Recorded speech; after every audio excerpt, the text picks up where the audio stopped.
असद कैसर साहब ये तो ये कह रहे थे कि बल्कि कल मैं इसको इसी तरह जोड़ देती हूँ कि मरियम नवाज साहिबा जब कल तशरीफ लाई तो उन्होंने कहा मैं बड़ा पैगाम लाई हूँ और उसके साथ बड़ा रिलीफ भी होगा।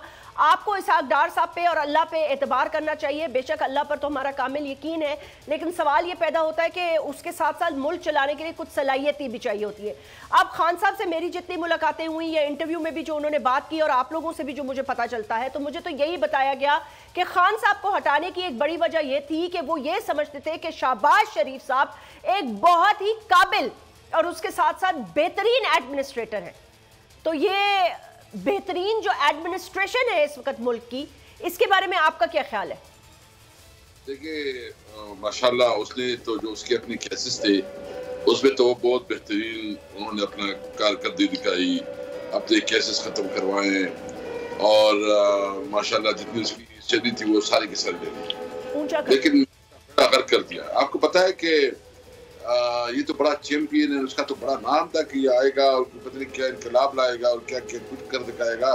वो तो सबसे नाकाम तरीन फाइनेंस मिनिस्टर साबित हो गया। इन्होंने जो एक मसनूई तौर पर डॉलर को कंट्रोल किया हुआ था, उसके क्या असरात हुए मीशत पे? मीशत तो बैठ गई है। आपने खुद भी अभी जो कहा है बिल्कुल आपने ठीक कहा है कि मुल्क की इंडस्ट्री बैठ गई है। यानी आप फैसलाबाद में जाके देखें इस वक्त इंडस्ट्रीज बंद हो रही है। आप पे देखें इस वक्त ताजिर कितना परेशान है और उसकी कारोबार बंद हो रहे हैं। जो हमारा बेसिकली एक्सपोर्ट के लिए मेन सिटीज सियालकोट और फैसलाबाद, तो इन्होंने बिल्कुल जो रहा सहा थोड़ा बहुत मतलब जो कुछ इसकी गुंजाइश थी, कोई सर्वाइव कर रही थी उससे, और खासकर हमारे दौर में तो आप देख रहे हैं कि हमने टेक्सटाइल को बहुत ज्यादा फैसिलिटी दी, बहुत ज्यादा रिलीफ दिया, हमने कंस्ट्रक्शन इंडस्ट्री को बहुत रिलीफ दिया। उसकी वजह से हमारी इंडस्ट्री चल पड़ी, उसकी वजह से हमारे एक्सपोर्ट बढ़ गए।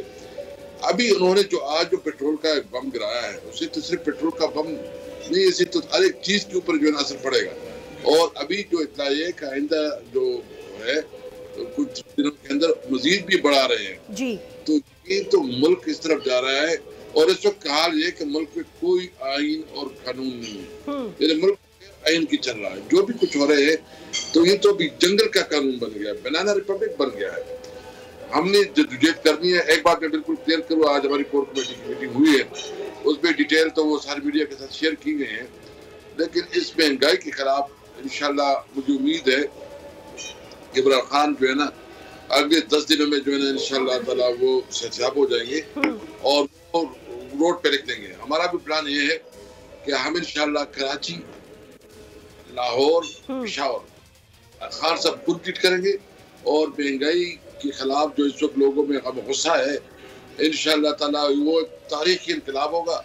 लोग रोडों पे। असद कैसर साहब, ऑब्वियसली ऑपोजिशन के तौर पर ये तो आप लोग करते भी रहे हैं, 70 से ज्यादा जलसे भी कर चुके हैं।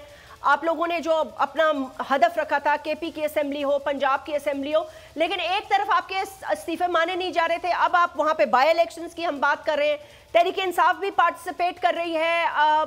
मुझे थोड़ी सी यहाँ ये कंफ्यूजन है कि असेंबलीज में पहले नहीं जाना था, मकसद नेशनल इलेक्शंस है, फिर बाय इलेक्शंस को कंटेस्ट करने का क्या की रीजन क्या? और मुझे ये भी समझ में नहीं आया कि असेंबलीज में वापस या नेशनल असेंबली में वापस जाने का मकसद क्या है। मतलब इस वक्त आप क्या समझते हैं कि उससे क्या हासिल क्या होगा, क्या सोच कर ये फैसला किया गया? ये असल में देखिए, हम इसके लिए मैदान खुला नहीं छोड़ रहे हैं। बेसिकली ये सोच रहे हैं कि कोई ये टू थर्ड मेजॉरिटी की तरफ जाएं।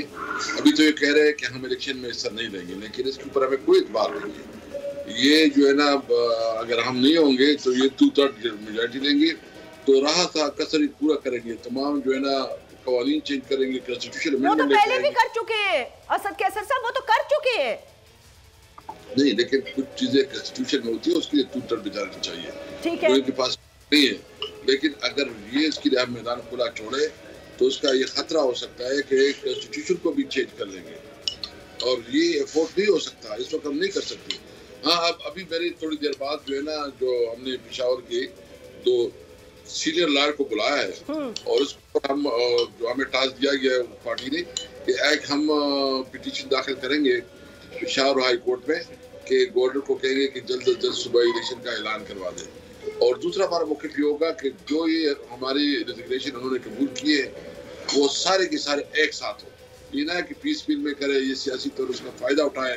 तो हमने जो है ना इसको कलेक्टिव उस पे मजबूर करना है। तो हम देख रहे हैं इसके ऊपर जो है कानूनी मशावरत कर रहे हैं, जो भी हमें मशावरत होगी उसके मुताबिक कदम उठाएंगे इंशाल्लाह। तो आपका क्या ख्याल है, केपी और पंजाब में नेशनल इलेक्शंस हो जाएंगे? देखिए ये तो ज़िमनी इलेक्शन करवा रहे हैं, बल्कि ये तो हमें जो इत्तलात है ये जनरल इलेक्शन नहीं करेगी, सूबाई जो मतलब सूबाई इलेक्शंस भी जनरल इलेक्शंस की तरफ का रास्ता बनाएंगे ना? आपको लगता है कि पंजाब में हो जाएंगे? केपी में तो चले आपकी मशावरत से आ गई असेंबली, केयर टेकर सेटअप, यहाँ तो आपकी मशावरत से नहीं आया, आप लोग तो उसको कबूल भी नहीं करे। मोहसिन नकवी साहब पे बड़े सवालिया निशान उठाए हैं आपने।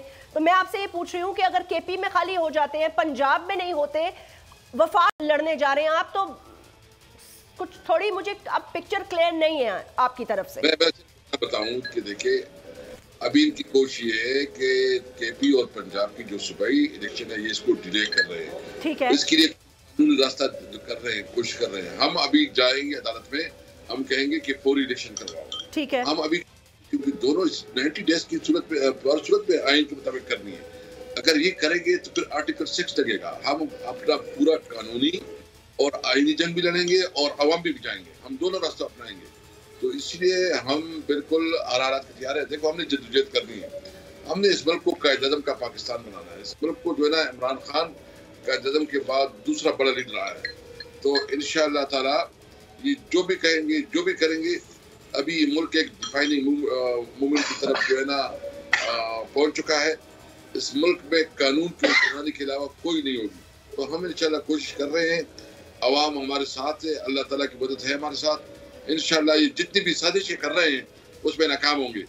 असद कैसर साहब एक बात बताइएगा, अभी हाल ही में खान साहब ने जो आसिफ अली जरदारी साहब के हवाले से बयान दिया है, उस पर आज ख्वाजा आसिफ ने भी कहा है कि खान साहब ने जरदारी साहब पे कत्ल की साजिश का इल्ज़ाम लगाया है जिससे मुल्क में खून खराबा हो सकता है। अब मुझे ये बताएं कि ये जो इल्ज़ाम लगाया है इसके पीछे यकीनन अगर इतना लाइक पॉपुलर लीडर है, पूरी दुनिया उनकी बात सुनती है, नेशनली इंटरनेशनली उनको सुना जाता है, अगर तो वो उन्होंने ये इल्ज़ाम लगाया है तो इसके पीछे उनके पास जाहिर है कोई सबूत भी होंगे। अगर कल को पीपल्स पार्टी कोई कानूनी कार्रवाई करने जाती है तो क्या आप उसका जवाब देंगे? बिल्कुल, हम देखिए अगर जाने चाहे बिल्कुल जाए, हम प्रूफ देंगे, कोर्ट में जाएंगे। अगर ना तो हमें कोई वो नहीं है, बिल्कुल कोर्ट में जाएंगे। असद कैसर साहब, क्या इस कोर कमेटी में या इससे पहले या दीगर मामलात में सीनियर क़यादत जैसे आप हैं, क्या आप लोगों को आपको बावर कराया गया, आपको बताया गया कि वो कौन सी तंजीम है जिससे कि पीपल्स पार्टी के सरबराह जो हैं वो राब्ते में हो सकते हैं या किसी दहशतगर्द तंजीम से उन पे हमला करवाने की कोशिश की जा सकती है खान साहब पे?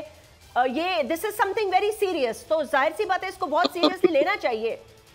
नहीं, हमें है इल्म, बिल्कुल हमें पता है किया गया है, लेकिन वो चूंकि मैं ऐसी कोई बात नहीं करना चाहता कि वो थोड़ा ज्यादा कंफ्यूज हो जाए, तो इस पर हम इख्तियार करते हैं।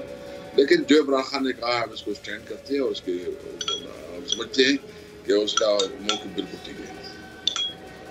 मौक़िफ़ बिल्कुल ठीक है कि पाकिस्तान पीपल्स पार्टी के को चेयरपर्सन और मुल्क के साबिक सदर इमरान खान साहब को एक दहशतगर्द तंजीम के थ्रू, जिसको कि आसिफ अली जरदारी साहब पैसा दे रहे हैं, उनके थ्रू मरवाना चाहते हैं। बिल्कुल बिल्कुल मैं इसको स्टैंड करता हूं। अगर ये वीडियो आपको पसंद आई है तो इस चैनल को सब्सक्राइब करें और बेल आइकन को क्लिक करें। 2022 बहुत सारे तोहफे भी देखे गया पाकिस्तान की आवाम को। पाकिस्तान की आवाम को एक तोहफा ये दिया कि आवाम को पता चल गया कि पाकिस्तान का मीडिया क्या है। साल 2022 में सबसे ज्यादा देखे जाने वाला चैनल बोल न्यूज रहा नंबर 1। हमने बहुत सारे शोज और ट्रांसमिशंस की, पूरा साल मुसलसल जदोजहद में निकल गया कि ये वोट ऑफ कॉन्फिडेंस के पीछे कौन लोग थे। तोड़े रेटिंग के सभी रिकॉर्ड। सोशल मीडिया पर भी सबसे ज्यादा तेजी से 2.4 बिलियन व्यूज का संगे मील अबूर किया। एंकर्स को भी आवाम में सबसे ज्यादा मकबूलियत मिली और सोशल मीडिया पर भी बोल रहा सब पर सब्सक्राइब करें और बेल दबाएं ताकि कोई खबर रह न जाए।